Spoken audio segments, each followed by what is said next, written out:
Games by Plato, translated by George Burges, 1855. Persons of the dialogue: Demodocus, his son Theages, and Socrates.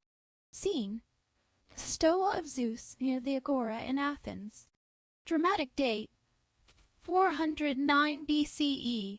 Socrates is 61 years old.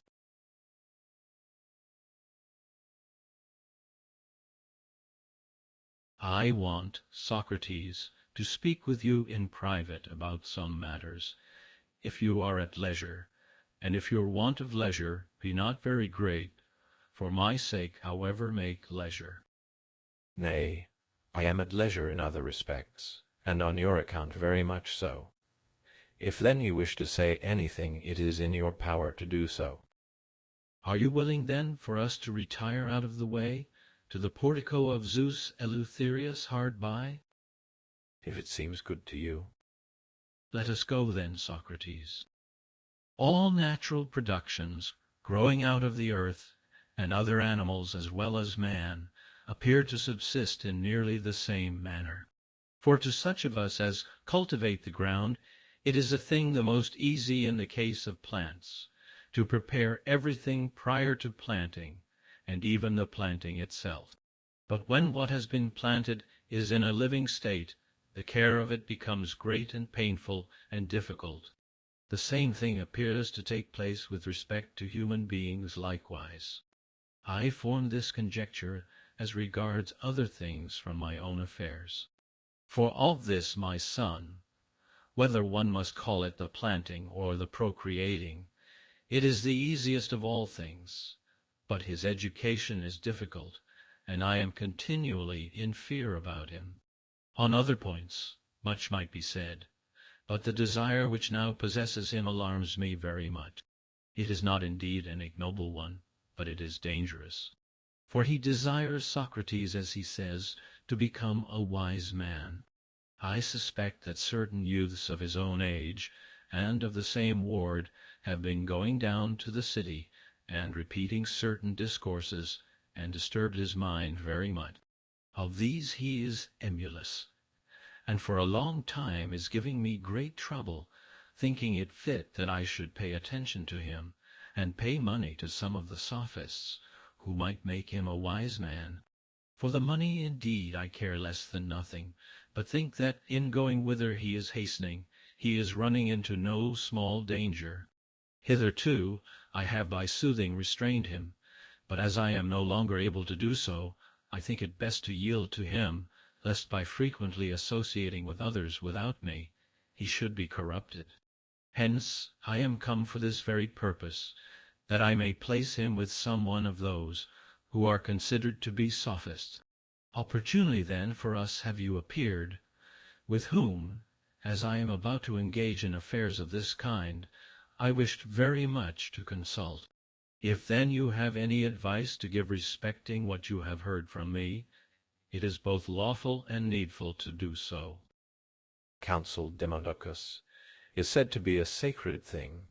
If then any other consultation is sacred, this is so, about which you are now considering. For there is not a thing about which a person may consult more divine than about the instruction of himself and of those related to him. In the first place, then, let you and I agree together as to what we think that thing is about which we are consulting, lest I may not perchance take it to be one thing and you another, and we afterwards perceive, when the conference has proceeded far, that we are an object of ridicule, both I who give and you who request advice, in not thinking the same upon anything. You appear to me, Socrates, to speak correctly, and it is meet so to do. And speak. I do correctly, but not entirely so, since I make a trifling alteration. For I am thinking that perhaps this youth may not desire that which we think he desires, but something else, and in that case we shall be still more absurd in consulting about something different. It appears, therefore, to me to be the most correct to begin by inquiring of him what the thing is which he desires. It appears very nearly to be the best to do, as you say. Tell me then, what is the name of this handsome youth? What must we call him? His name, Socrates, is Theages. You have given your son, Demodocus, a beautiful and sacred-like name. Tell us, Theages, do you say that you desire to become a wise man? And do you think it fit for this your father to find out the acquaintance of such a person as may make you wise? Yes. Do you call those men wise, who are skilled in that, respecting which they have a knowledge, or those who have not? Those who have a knowledge. What, then, has not your father caused you to be instructed, or taught you himself, what others are taught, who are the sons of fathers, good and honorable? For instance, letters, to play on the harp, to wrestle, and other exercises. Yes. Do you think then there is still a want of some knowledge, to which it is proper for your father to pay attention for your sake? I do. What is it? Tell us it, that we may gratify you. My father knows it, Socrates, for I have often mentioned it to him. But he designedly says this to you, as if truly he did not know what I desire. For in this and other matters, likewise, he opposes me, and is unwilling to place me with anyone. But all that you have hitherto said to him has been said, as it were, without witnesses. Now, therefore, make me a witness and state before me what is the wisdom you desire. For come now, if you should desire that wisdom by which men steer ships, and I should happen to ask you, what is the wisdom, the ages of which being in want you blame your father, because he is unwilling to place you with a man through whom you might become wise? What answer would you give me? What would you say this wisdom is? Is it not the pilot's art? Yes. And if you desired to be wise in that wisdom by which persons direct chariots, and afterwards blamed your father on my asking you what this wisdom is, what answer would you give me? Would you not say it is the charioteer's art? Yes. But is the wisdom, of which you have now a desire, nameless, or has it a name? I think it has a name. Whether then do you know it, but not its name, or its name likewise? Its name likewise. Say then what it is. What other name, Socrates, can one say it has than that of wisdom? Is not then the charioteer's art wisdom likewise, or does it appear to you to be ignorance? It does not. But wisdom? Yes. For what do we use it? Is it not for that by which we know how to manage horses when yoked? Yes. Is not then the pilot's art wisdom likewise? To me, at least, it appears so. Is it not that by which we know how to manage? It is. But what is the wisdom of which you are desirous? What by it do we know how to govern? By it we know, it seems to me, how to govern men. What, sick men? No. For that wisdom is the physician's art, is it not? Yes. Is it that, then, by which we know how to regulate singers in choirs? It is not. For this is the musician's art. Certainly. But is it that by which we know how to regulate those who are engaged in gymnastic exercises? No. For this is the gymnast's art. It is.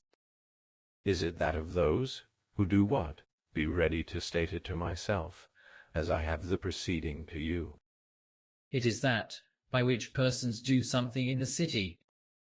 Are there not, then, in a city persons who are sick? Yes. But I am not speaking of these only, but also of the others in the city. Do I then understand the art of which you are speaking? For you appear to me to say it is not that by which we know how to govern mowers and grape, gatherers and planters and flowers and threshers, for it is the husbandman's art by which we govern these, is it not? Yes. Nor are you speaking of that by which we govern sawyers and planers and turners, for does not this belong to the carpenter's art? Yes. But perhaps you are speaking of that wisdom by which we govern all these, and husbandmen, and carpenters, and all artificers, skilled and unskilled, and men and women. Of this wisdom, Socrates, I have for a long while ago been wishing to speak. Can you say that Aegisthus, who slew Agamemnon at Argos, had dominion over what you have mentioned, artificers skilled and unskilled, and men and women, all taken together, or over some other things? No, but over these. What, then, did not Peleus, the son of Aeacus, have dominion over those very kind of persons in Phthia? Yes.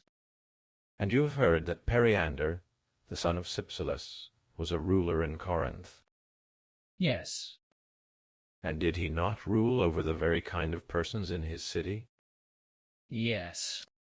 What, then, do you not think that Archelaus, the son of Perdiccas, who was lately the ruler in Macedonia, had dominion over the same kind of persons?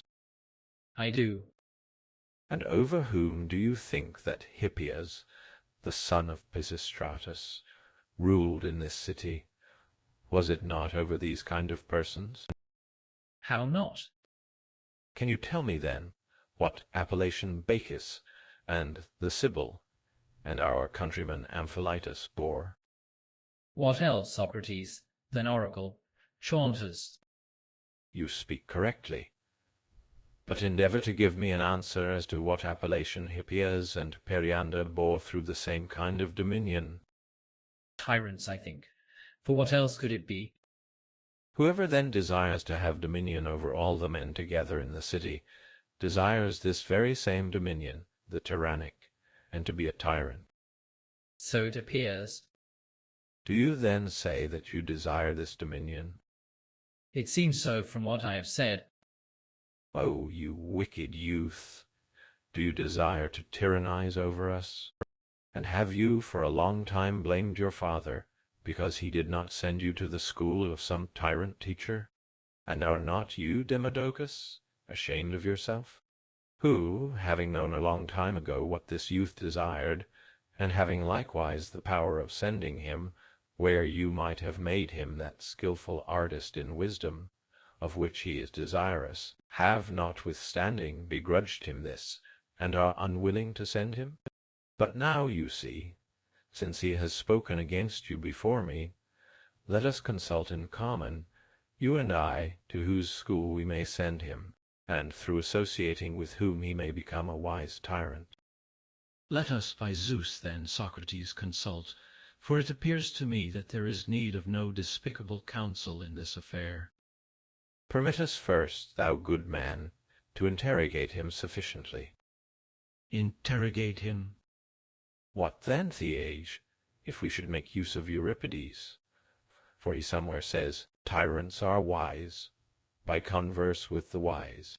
If then someone should ask Euripides, in what say you, Euripides, do tyrants become wise by the conversation of the wise? Just as if he had said, farmers are wise, by converse with the wise, and we had asked him, in what are they wise?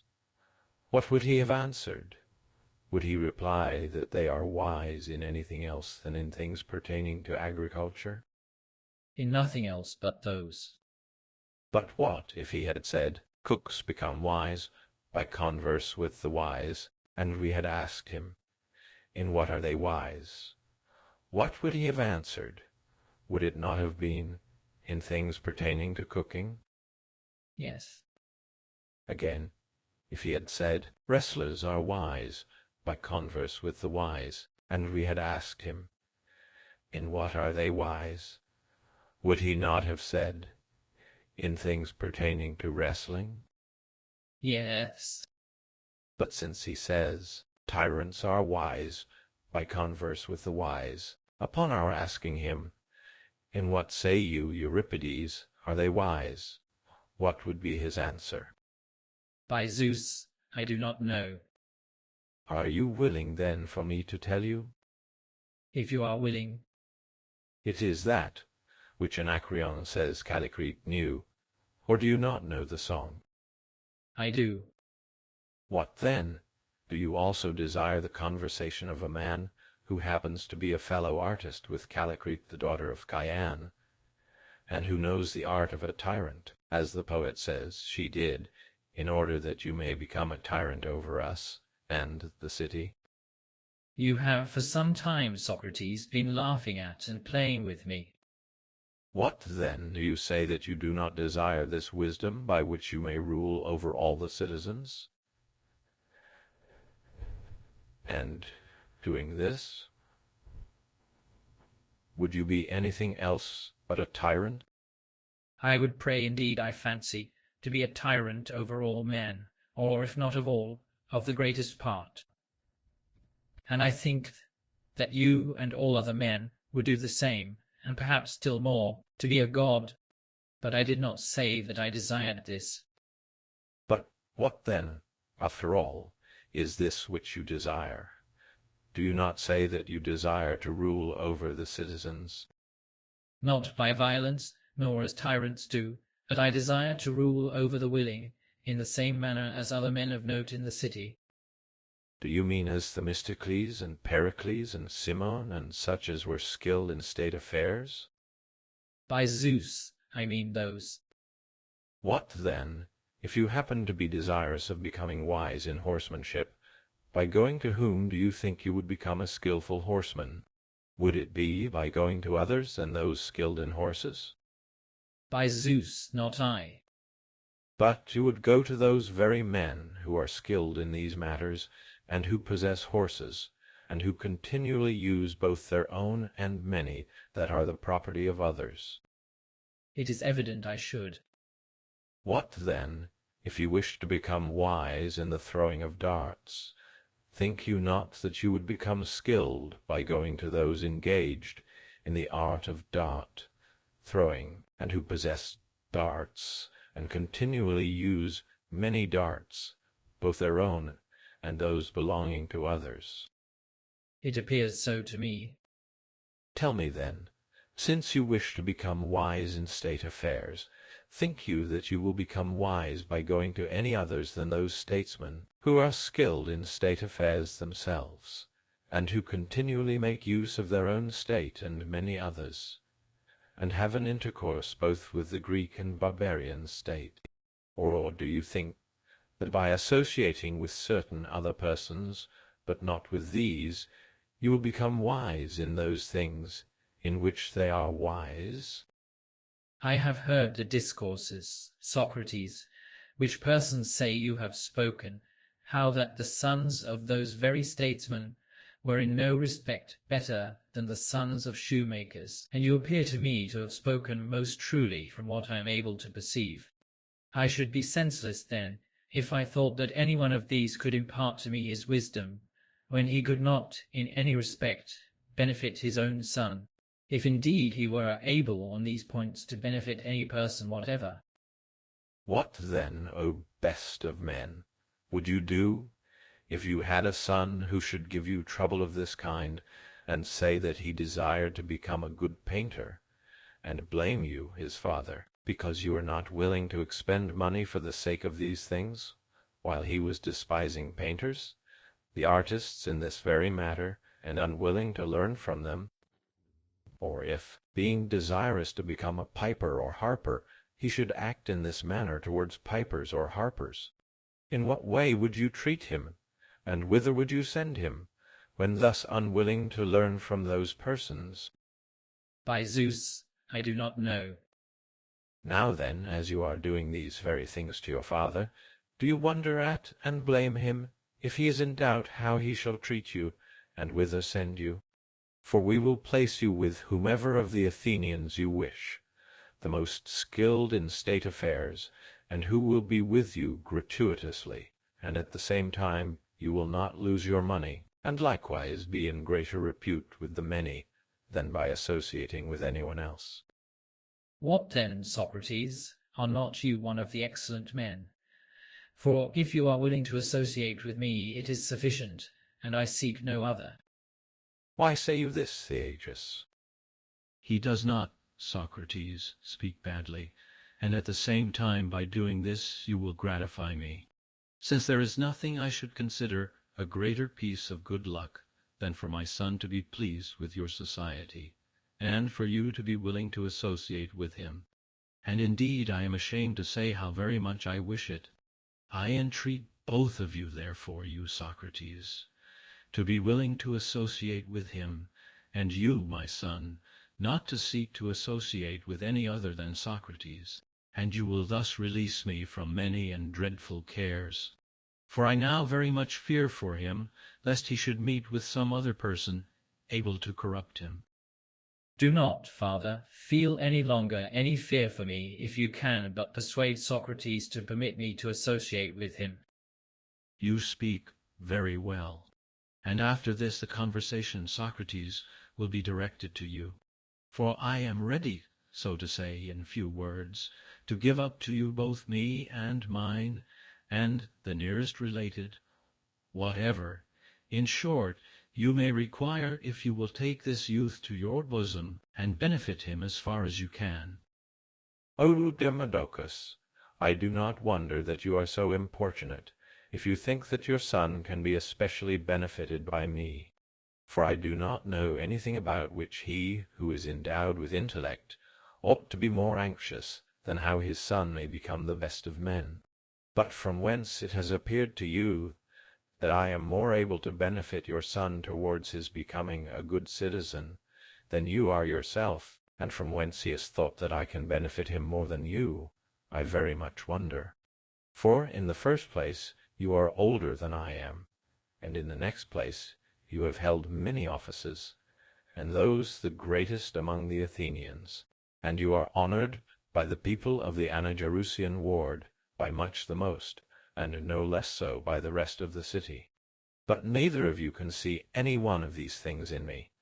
And next, if Theages here despises the society of statesmen, and seeks after certain others who profess themselves able to instruct young men, there is Prodicus of CEOs, and Gorgias the Leontine, and Polus the Agrigentine, and many others, who are so wise that they go to cities and persuade the noblest and wealthiest of the young men, who are permitted to associate gratuitously with any one of the citizens they please. They persuade, I say, these to give up those of their own city, and to associate with them, and to put down, moreover, a considerable sum of money, and, as a remuneration, to give them thanks besides.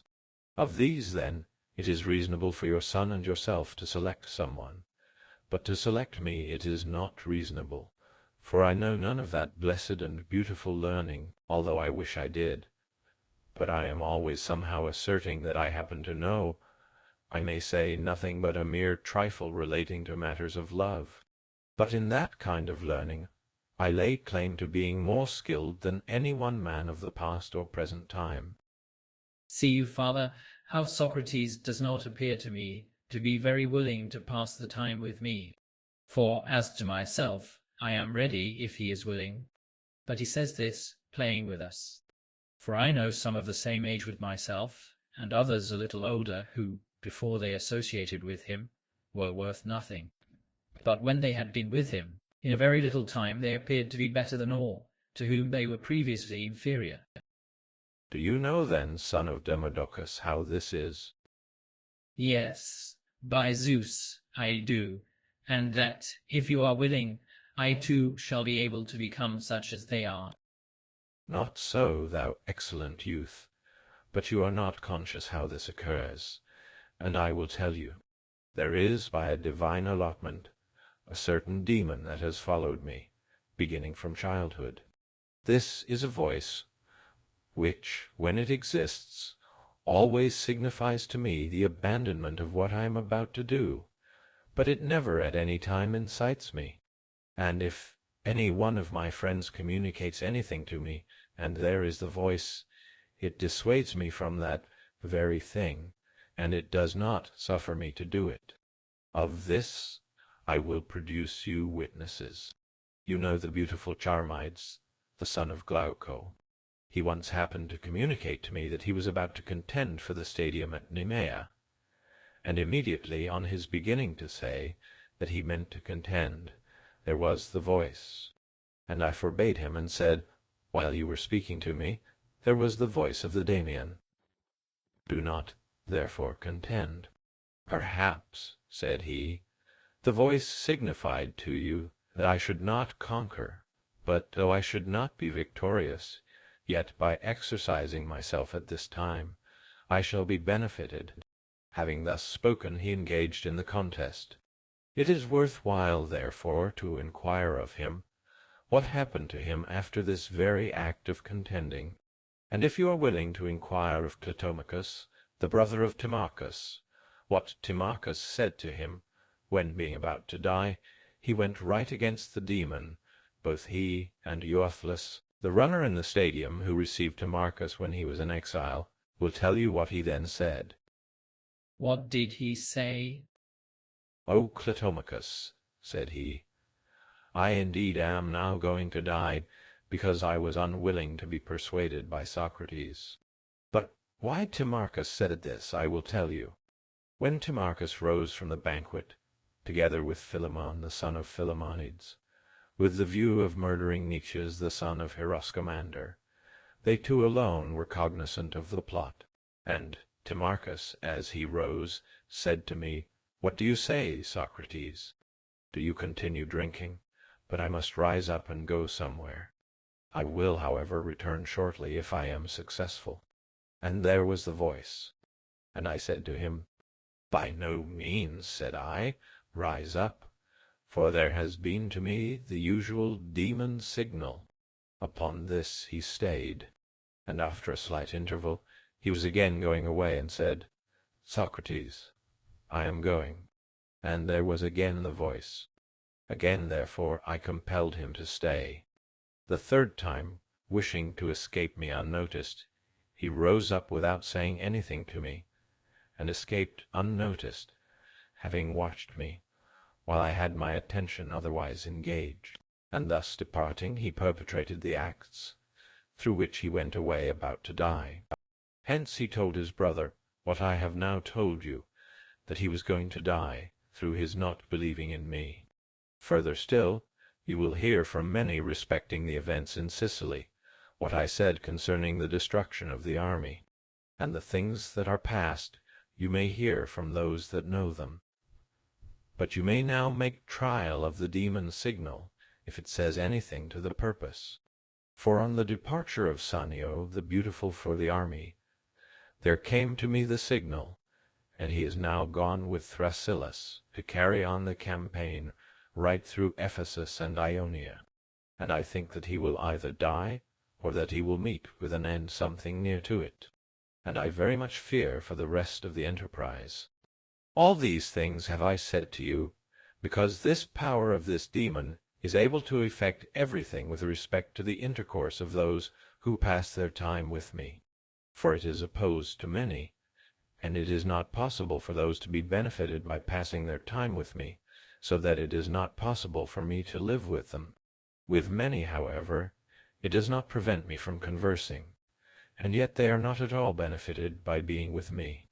But they, whom the power of the demon assists to the intercourse, are those whom you have noticed, for in a short time they make a proficiency, and of those who make a proficiency, some have the benefit firm and lasting, but many, as long as they are with me, advance in a wonderful manner. But when they separate themselves from me, they again differ in no respect from any person whatever. This did Aristides, the son of Lysimachus and grandson of Aristides, suffer, for while passing his time with me, he made a very great proficiency in a short period. But afterwards an expedition took place, and he went away, sailing with it. On his return he found Thucydides, the son of Meleagus and grandson of Thucydides, passing his time with me. Now this Thucydides, the day before, had felt some ill against me during a conversation. Aristides, therefore, after he had seen and saluted me, and other matters had been talked of, observed, "I hear, Socrates, that Thucydides thinks highly of himself on some points, and is angry with you, as if he were really something." "It is so," said I. "What then?" said he. "Does he not know what a slave he was before he associated with you?" "By the gods," said I, "it does not seem that he does." "But I too," said he, "am in a ridiculous situation, Socrates." "What is it?" said I. "It is," said he, "that, before I sailed away, I was able to converse with any man whatever, and not to appear inferior to anyone in argument, so that I sought the society of men the most elegant. But now, on the contrary, I shun anyone whom I perceive to be instructed, so ashamed am I of my own littleness." "But," said I, "whether did this power leave you suddenly or by degrees?" "By degrees," he replied. "When was it present with you?" said I. "Was it present while you were learning something from me, or was it in some other way?" "I will tell you," said he. "Socrates, a thing incredible indeed by the gods, but true. I never at any time learnt anything from you, as you know. I made, however, a proficiency when I associated with you, even if I was only in the same house, though not in the same room, but more so when I was in the same room with you, and I seem to myself to improve much more when, being in the same room, I looked at you, when you were speaking, than when I looked another way. But I made by far the greatest proficiency when I sat near you and touched you. Now, however," said he, "all that habit has entirely oozed away." "Of such kind, then, is, Theages, the intercourse with myself. For if it is pleasing to the god, you will make a very great and rapid proficiency. But if not, not. See, then, whether it is not safer for you to be instructed by some one of those who have a power over the benefit with which they benefit men than by me, who have the power to do only whatever may happen." It appears to me, Socrates, that we should act in this manner, namely, to make a trial of this demon by associating together, and if he is favourable to us, this will be the best. But if not, then let us immediately consult what we shall do, whether we shall associate with some other person, or endeavour to appease the divine power that is present with you by prayers and sacrifices, or any other method that the diviners may explain. Do not, Socrates, oppose the lad any longer on these points, for Theages speaks well. "If it appears proper so to act, let us act so.